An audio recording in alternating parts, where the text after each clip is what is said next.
शिवदाम चंद्राय नमः, श्री राम भद्राय नमः, श्री सीतारामाय नमः।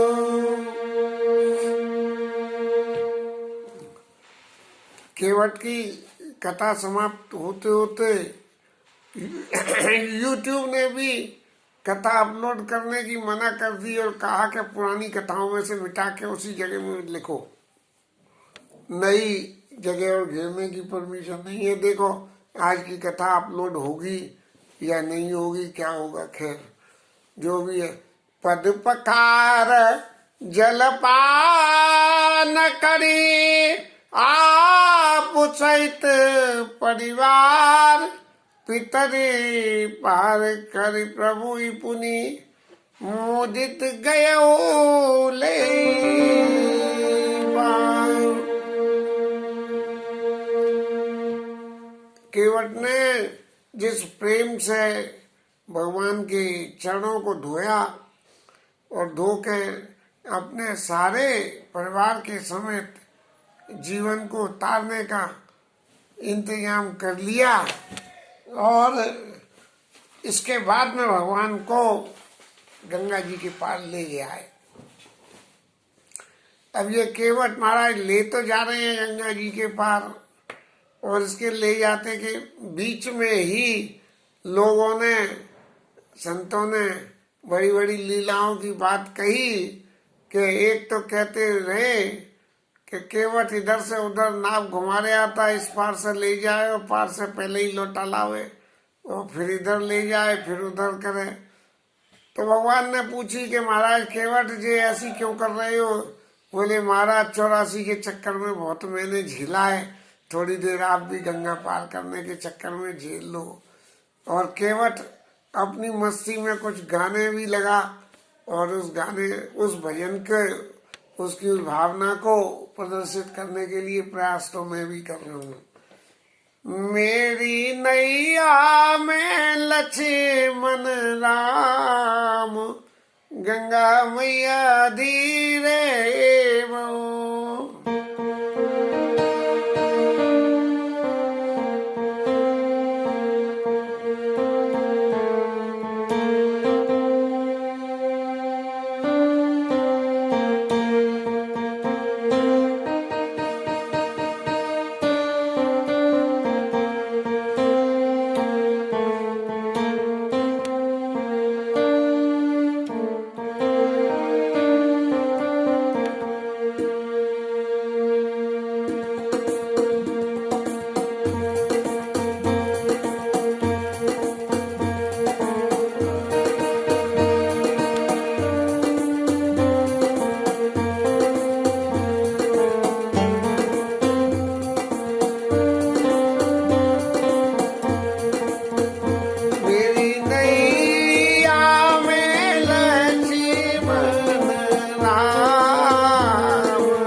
गंगा की धार तो हमेशा बड़ी तेजी रही है,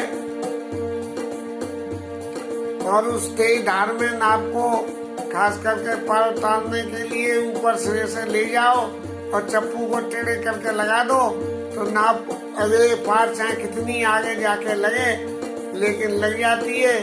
लेकिन केवट महाराज तो ये चाह रहे हैं कि जितनी देर ठाकुर नाव में बैठे रहे उतनी देर में उनका दर्शन करता रहूं, इसलिए वो गाने लगे, मेरी नैया में लक्ष्मण राम,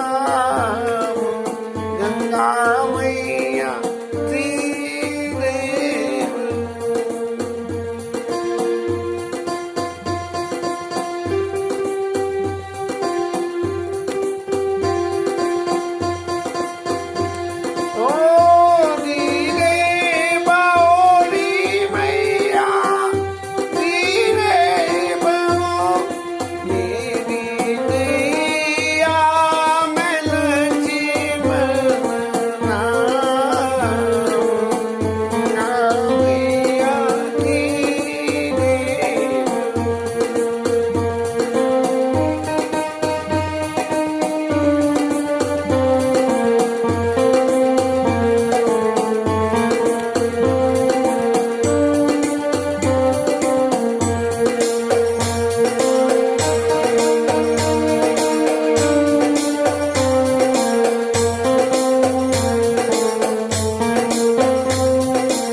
ऐसे आनंद के साथ में गंगा को, नाव को चलाते हुए केवट महाराज ने पार ले जाके और नाव को खड़ा कर दिया। और फिर उतरी ठाड़ी बहे सुरसरी रेता, सिया राम गुआ लखन समेता। और नाव ले जाके किनारे पे लगा दी। नाव किनारे पे लगा के लक्ष्मण जी, सीता जी और निषाद राजगु चारों लोग नाव से उतर गए। केवट उतरी दंडवत कीना, प्रभु ही सकुच एहि नहीं कछु दीना। इसका मतलब ये रहा कि पहले ये चारों लोग उतरे और केवट महाराज उसके बाद उतरे। सामान्यतः जीवन में होता ऐसा है कि नाविक जो नाव चलाता है वो पहले उतरता है और उतर के फिर नाव को खींच के किनारे पे लगाता है। लेकिन इस क्रिया में ये दर्शन सामने आता है कि नाव अपने आप ही प्रभु को लेके किनारे पे लग गई। और किनारे पे ले जाने के बाद केवट महाराज ने भगवान से बिल्कुल नहीं कहा कि महाराज आप नाव में से उतरो। ये भगवान अपनी कृपा करके और उस नाव में से उतरे हैं। नहीं तो नाव वाला कहता है चलो भाई उतरो उतरो, पहले हमारे घर के नीचे जमुना थी और पार जाते थे तो नाव वाला कहता अरे भाई उतरो, बैठे ही रहोगे क्या। तो लेकिन केवट महाराज ने ऐसी बात भगवान से बिल्कुल नहीं कही, क्योंकि वो जिस प्रेम के वशीभूत होकर ठाकुर जी को पार ले गए थे, उस प्रेम के वशीभूत होकर वो कभी भी भगवान से ये नहीं कह सकते थे कि महाराज मेरी इस नाव को छोड़ के आप चले जाओ। इसलिए भगवान खुद अपने आप ही नाव से उतर गए। उतरी ठाड़ बहे सुरसरी रेता, सिया राम गुआ लखन समेता। केवट उतरी दंडवत कीना, पीछे केवट महाराज उतरे और उतर के भगवान के चरणों में प्रणाम किया। और प्रभु ही सकुच एहि नहीं कछु दीना। भगवान राम बहुत संकोची हैं और उनको अपने चित्त में लगा कि मैंने केवट को कुछ नहीं दिया है।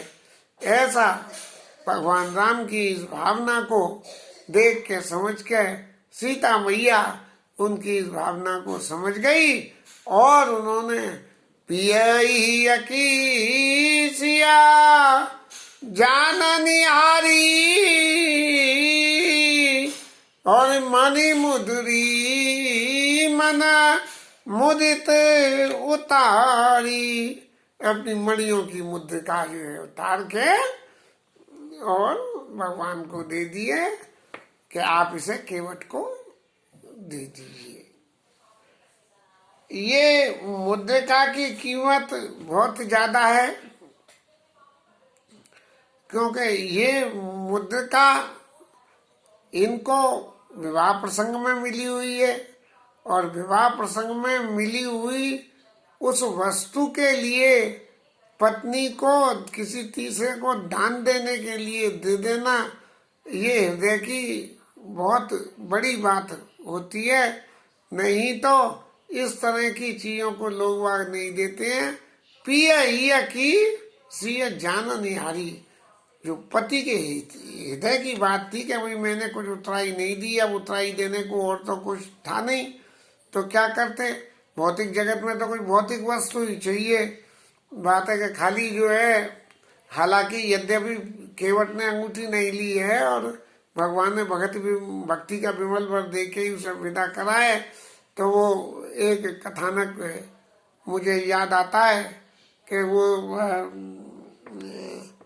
एक विवाह मंगल में पंडित जी महाराज ने आनंद से विवाह पढ़ाया, बहुत सारा आशीर्वाद दिया। यजमान से बोले कि महाराज लाओ दक्षिणा लाओ। यजमान ने कही ले पंडित जी महाराज तुम्हें 1 लाख रुपए दिए। पंडित जी बड़े खुश हो गए कि विवाह दक्षिणा में जो है, व्यास आसन की दक्षिणा में जो है 1 लाख रुपए मिल रहे हैं। अब वो बेचारे बैठे रहे, यजमान दे तब तो लें। अब यजमान ने, पंडित जी ने यजमान से कही कि महाराज दो तो सही। तो बोले तुमने जैसे हमें दिया ऐसे हमने तुम्हें दे दिया, तुमने जवानी दिया जवानी हमने। तो पिया ही की जाननी हारी, मन मुद्री मन मुद्री तारी। पत्नी का परम धर्म ऐसा ही है कि पति की इच्छा को बिना कुछ कहे ही जान जाए। यदि कह के भी जान जाए तो ठीक है, लेकिन जान के भी उसे ऑब्जर्व न करे और उसे न माने तो वो दृष्टता की श्रेणी में ही आएगा। कयु कपाल ले उतराई और केवट चरण गए अकुलाई। भगवान ने केवट से कहा कि लो केवट महाराज, ये मुद्दे का तुम ले लो उतराई में। तब केवट ने भगवान के चरणों को अकुला के पकड़ लिया। अयोध्या के गंगा के तीर पे रहने वाला अयोध्या के चक्रवर्ती सम्राट, उनका एक तरह से नागरिक है।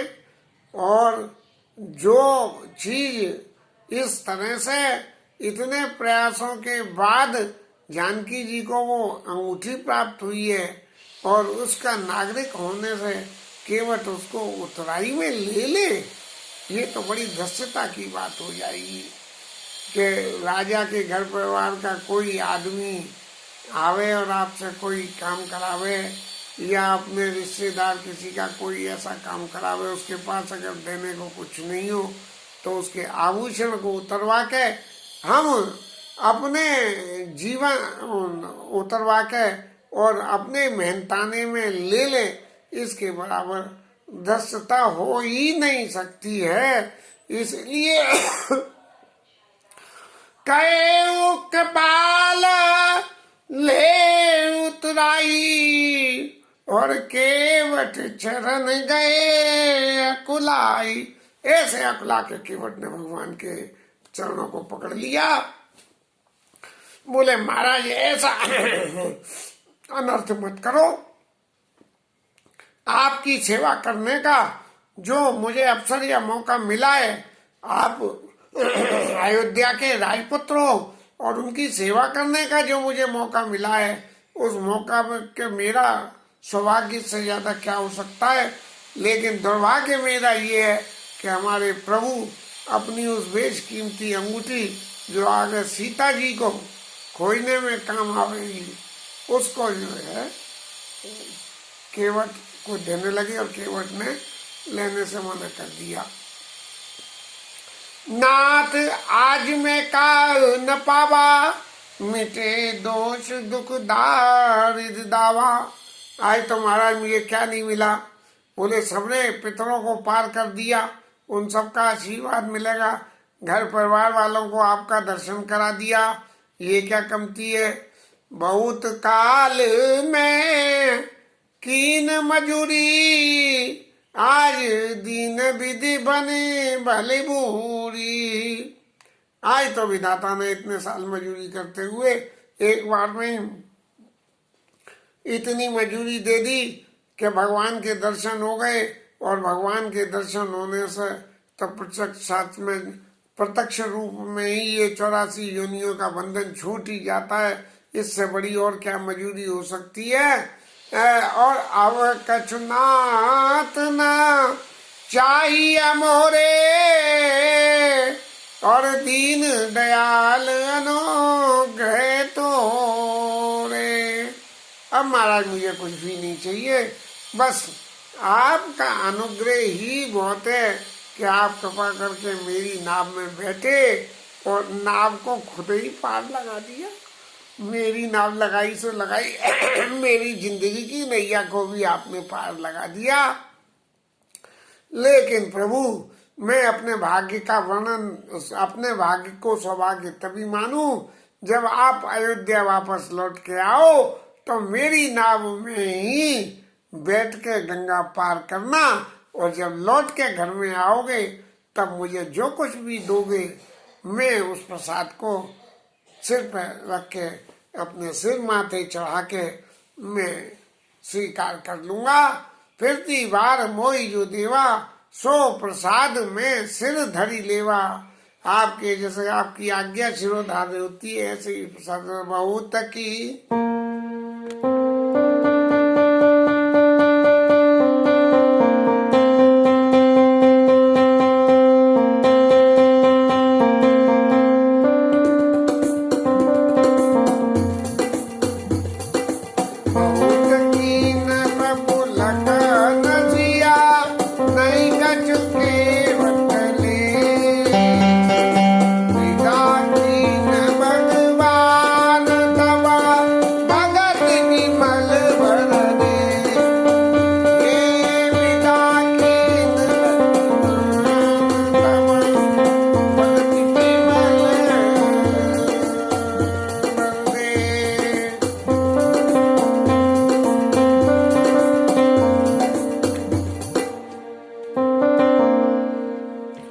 भगवान ने बहुत कहा केवट से कि भाई ले लो ले लो, लेकिन केवट भी कम सहना थोड़ी था। क्या ये भगवान दे रहे एक अंगूठी में मुझे टरकाए दे रहे हैं, मैं तो फिर जनबंधन के फेर में फिर भी लगा ही रहूंगा। इससे तो मैं अंगूठी वापस करके उस फेर को ले लूंगा कि फिरती बार नाथ जो देवा, जब फिरती बार दोगे तभी ले लूंगा, तब तक ये कर्जा बना रहेगा। आप दोबारा जो है आओगे तो मेरी नाव में तो बैठोगे, फिर मुझे वही सौभाग्य दर्शन और वो प्राप्त सौभाग्य प्राप्त होगा। ऐसा कह के भगवान ने कि भाई ये कुछ नहीं ले रहा है तो भक्ति विमल, अपनी विमल भक्ति विशुद्ध अविरल भगति विशुद्ध तब श्रुत पुराण मुनि गाव, जय खोजत जोगी सन प्रभु प्रसाद को पाव। ऐसी भक्ति को भगवान ने केवट को दे दिया। ये भगवान की भक्ति ऐसी है कि बड़ी मुश्किल से मिलती है, लेकिन खुशी से भगवान दे रहे हैं तो केवट ने उसको स्वीकार कर लिया। और ऐसा करके ये केवट लीला का प्रसंग पूरा हो गया। जो दिल की इच्छा थी वो तो पूर्ति नहीं हुई, लेकिन फिर भी जो इसका आनंद था उस आनंद में तो थोड़ा से गोते लगी गए। आगे की कथा फिर कल करेंगे और हरि नाम कीर्तन।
निताई गौर हरि बोल।